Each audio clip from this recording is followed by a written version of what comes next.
Mesdames et messieurs, nous sommes en direct de la Moto TV. C'est votre édition du journal qui commence par le sommaire. Célébration de la Journée internationale des droits de l'enfant. C'est mercredi 20 novembre. Le Parlement d'enfants Butembo Lubero, en collaboration avec plusieurs organisations de défense des droits de l'enfant, ont été réunis à l'occasion. Une fois de plus, les membres du Parlement d'enfants ont dénoncé les nombreuses violations commises à l'égard des enfants. Tout pour le sommaire.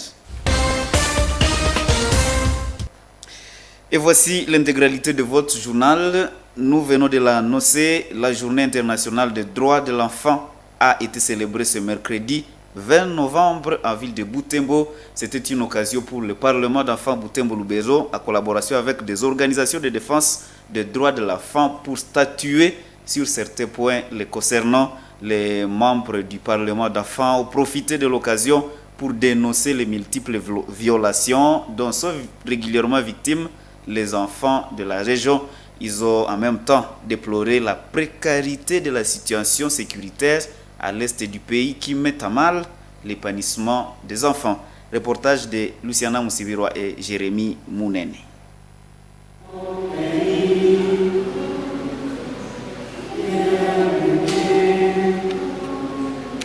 Cet événement a rassemblé des centaines d'élèves venus de différents établissements scolaires de la région.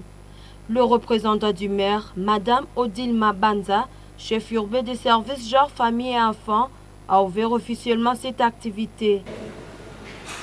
Écoutons les futurs. Je pense que tous ici, nous allons nous mobiliser et être à la hauteur des militer quant à ce. C'est à ce mot que je déclare ouverte la séance d'aujourd'hui. La solidarité des associations féminines pour la défense des droits de la femme et de l'enfant explique aux participants l'historique de cette journée. Profitant de cette opportunité, la coordonnatrice de la SAFDEF appelle tous les acteurs de l'éducation et services de l'État de s'engager dans la lutte en faveur des enfants. À l'égard des enfants et des personnes. Le deuxième acteur, c'est les parents. Les parents doivent prendre leurs responsabilités en élevant les enfants et assurer leur développement. Le troisième acteur, c'est l'école. L'école est le deuxième pilier de vie et de socialisation par l'excellence de l'enfant. Le deuxième pilier, pourquoi? Parce que le premier volet aussi parmi l'acteur et l'application des droits des enfants. Le quatrième acteur, c'est la communauté nationale. Par la communauté nationale, nous attendons les églises. Les enfants, principaux acteurs de cette journée, ont dénoncé les violations des droits de l'enfant dont ils sont victimes au quotidien. Nous alertons l'opinion nationale et internationale des gouvernements congolais. Attention, le mal sera très profond si nous n'agissons pas maintenant.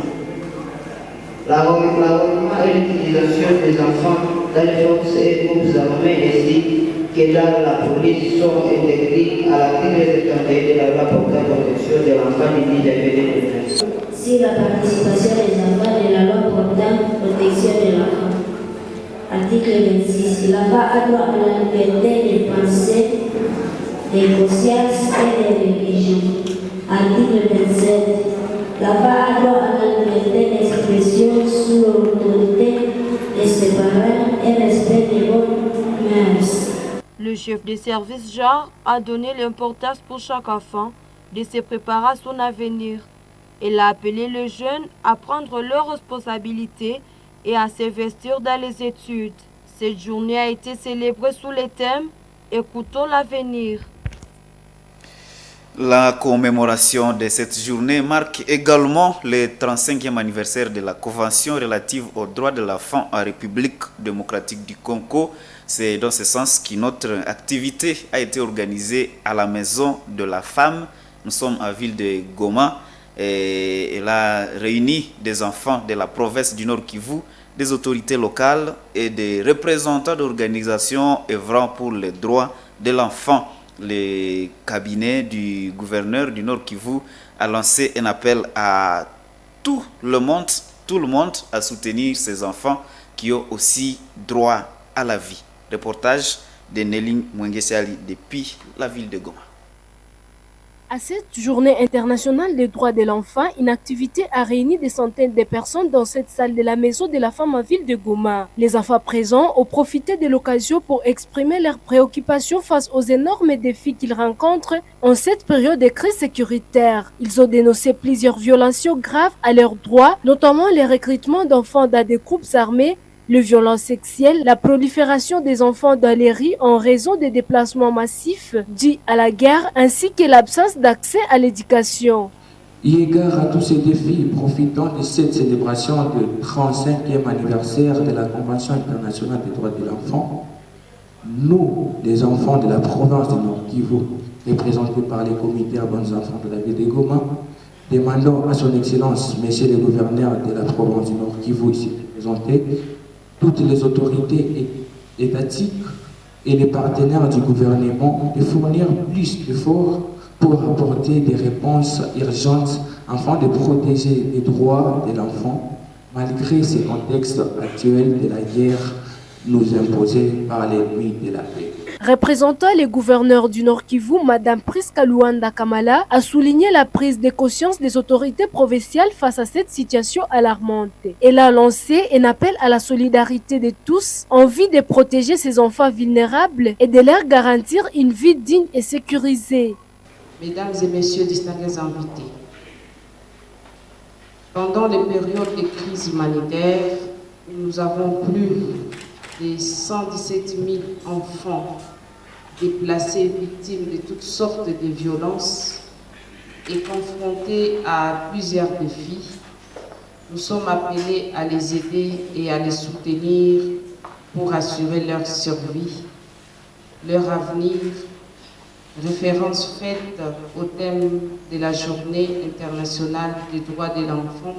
Le thème choisi pour cette année 2024, Écoutons l'avenir, défendons les droits de l'enfant, a résonné tout au long de cette journée, rappelant l'importance de soutenir les enfants, notamment ceux en situation de crise, pour leur permettre de jouir pleinement de leurs droits. Et nous revenons en ville de Butembo. Ici, Maître Magui Panza, activiste et chargé de la vulgarisation au sein de l'organisation des femmes juristes pour la défense des droits des femmes et des enfants, FJDF, appelle au respect non seulement des droits des enfants, mais aussi à faire respecter leurs devoirs envers la famille et dans la société. Conseil prodigué à l'occasion de la Journée internationale des droits de l'enfant. Selon elle, ces deux aspects doivent aller de pair pour garantir une éducation harmonieuse et équilibrée des enfants. Détail avec Delphi Weya. Maître Panza insiste sur le fait que les enfants ne doivent pas être dorlotés sans éducation. Elle appelle à la prudence tant des enfants que des responsables pour éviter une situation où les droits de l'enfant seraient respectés sans tenir compte de leurs devoirs d'obéissance et de respect dans la société. L'article 45 de la loi portant protection de l'enfant, et il insiste beaucoup sur les droits, les devoirs des enfants, pour dire qu'à côté des droits, il y a aussi les devoirs. Et les deux doivent aller ensemble pour la meilleure protection de l'enfant. Les droits, les devoirs, et les devoirs du respect, de l'obéissance, et le respect de l'honneur, le respect des autres, tout ça, ce sont les devoirs des enfants. Et donc, et nous qui vraiment sensibilisons sur le droit de l'enfant et nous qui avons connaissance de ces instruments juridiques, nous devons montrer à l'opinion qu'à côté des droits, il y a les devoirs. L'activiste reconnaît également que des cas de violence contre les droits des enfants sont parfois enregistrés dans la communauté, des faits qu'il convient d'éviter. Selon elle, il est essentiel de faire la distinction entre éducation et respect des droits des enfants afin de ne pas tomber dans l'excès de la surprotection. Dans l'opinion, il se pose un problème de compréhension. des droits de l'enfant par rapport à la vie en famille, dans la société, dans la communauté tout entière. Et nombreux pensent qu'à parler de l'enfant, il s'agit de dorloter l'enfant. Et que l'enfant, en parlant de droits de l'enfant, on ne peut plus rien reprocher à l'enfant et l'enfant peut faire tout ce qu'il veut. C'est une compréhension erronée. Plusieurs organisations à Butembo s'engagent dans la promotion des droits des enfants et leur accompagnement, contribuant ainsi à leur bien-être et leur développement dans le respect de leurs droits et responsabilités. Et dans un autre chapitre, les activités académiques et para-académiques sont suspendues à l'Institut du bâtiment et des travaux publics IBTP Butembo jusqu'à nouvel ordre. Cette mesure a été prise par la ministre de l'Enseignement supérieur et universitaire le 15 novembre 2024, conformément à un arrêté ministériel signé par Jean-Lucien Boussa. La suspension fait suite à des griefs et dénonciations émanant des divers membres du corps académique et administratif de cet établissement. Joël Tali pour d'ample détail. Le ministère a mis en évidence un climat malsain au sein de l'institution, générant un dysfonctionnement général que le comité de gestion n'a pas su résoudre. Le ministère de l'ESU a également précisé que la mesure restera en vigueur jusqu'à la mise en place des solutions urgentes, le temps qu'une équipe de mission déjà constituée examine la situation. Pendant cette période, les étudiants, le personnel académique et administratif sont appelés à respecter rigoureusement l'ordre et la discipline. Le secrétaire général du ministère de l'ESU est chargé de l'exécution de cette décision. Et le chef de l'État congolais Félix-Antoine Tshisekedi Tshilombo clarifie l'opinion de sa position sur la révision constitutionnelle devant les députés du Haut-Katanga. Le président congolais a réitéré sa position de réviser la constitution. Il dit être motivé dans l'objectif d'accélérer et faciliter davantage la gestion du pays. Récit de Gérard Mourefou.